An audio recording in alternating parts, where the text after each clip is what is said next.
ang nagmamahal sa'yo kundi silang dalawa? Sino ang nagmamalasakit? Ang iyong ama't ina. Sila ang naging daan, kaya ika'y nabubuhay sa mundo.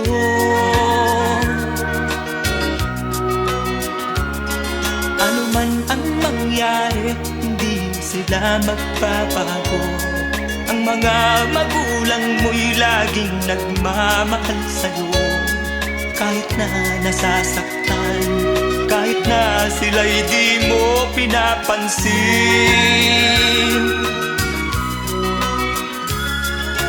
Kung nalalaman mo lang mga hirap nila,